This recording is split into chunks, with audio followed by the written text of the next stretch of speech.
ஒரு பட்டணத்துல அண்ணன் தம்பி 2 பேரும் இருக்காங்க. 2 பேரும் பக்கத்துல பக்கத்துல வீடு கட்டிருக்காங்க. ஆனா அண்ணன் நிறைய பணம் சம்பாதிச்சு ஒரு பெரிய பங்களா கட்டிருக்கான். ஆனா தம்பி ஒரு சின்ன வீட்டுல தான் இருக்கான். 2 பேருக்குமே பொண்ணுங்க இருக்காங்க. அண்ணன் மக பேரு அஞ்சனா, தம்பி மக பேரு திவ்யா. ஒரு தீபாவளி பண்டிகை அன்னைக்கு, அப்பா இந்த பண்டிகைக்கு எனக்கு நிறைய பட்டாசு வேணும். சரிடா தங்கம், நீ கேட்ட அப்பா மறுக்கவா போற சொல்லு. தேங்க்ஸ் அப்பா. இந்த டைம் காலனிலே நம்ம தான் அதிகமான பட்டாசு வெடிக்கணும். சரிடா தங்கம். இங்க பாருங்க, நீங்க அவளுக்கு ரொம்ப செல்லம் கொடுக்கறீங்க. எதை கேட்டாலும் வாங்கி கொடுத்தா பணத்தோட மதிப்பு அவளுக்கு தெரியாமலே போயிடும். புரிஞ்சுக்கோங்க. என்னம்மா நீ, அவ சின்ன பொண்ணு தானே, விடு. அவளுக்கு வாங்கி கொடுக்காம நான் யாருக்கு வாங்கி கொடுக்க போறேன் சொல்லு.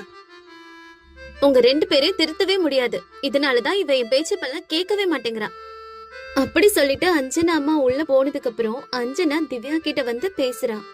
தெரியுமா உனக்கு, எங்க அப்பா இந்த தடவை எனக்கு நிறைய பட்டாசு வாங்கி தரேன்னு சொல்லிருக்காரு. அப்படியா?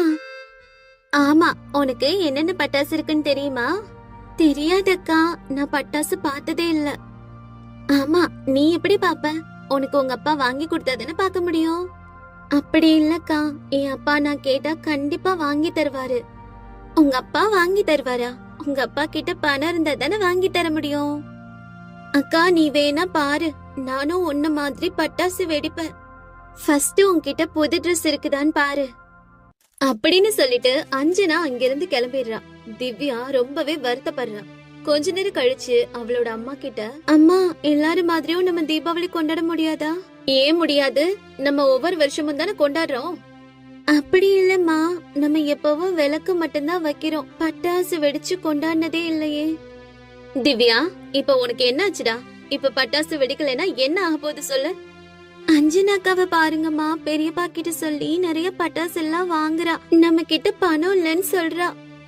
தீபாவளிங்கிறது பட்டாசு மட்டும் வெடிக்கிறது இல்ல திவ்யா. எனக்கு அதெல்லாம் தெரியாது. நீயும் அப்பா கிட்ட சொல்லி எனக்கு புது ட்ரெஸ்ஸும் பட்டாசும் வாங்கி வர சொல்லு அப்படின்னு சொன்ன திவ்யா அழுதுகிட்டே படுத்துடுறா.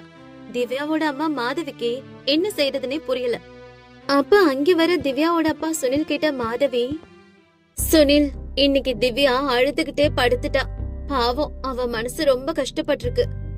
என்னாச்சு? ஏன் அழுதா? அஞ்சனா வந்து நம்ம கிட்ட பணம் இல்ல, பட்டாசு புது ட்ரெஸ் எல்லாம் வாங்க முடியாதுன்னு சொல்லிருப்பா போல, அதான்.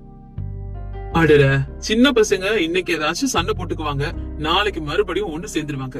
இதுல என்ன இருக்கு? இது பெரிய விஷயமா? சுனில், இப்ப திவ்யா சின்ன பொண்ணு இல்ல, அவளுக்கு எல்லாமே புரியுது. இப்ப என்ன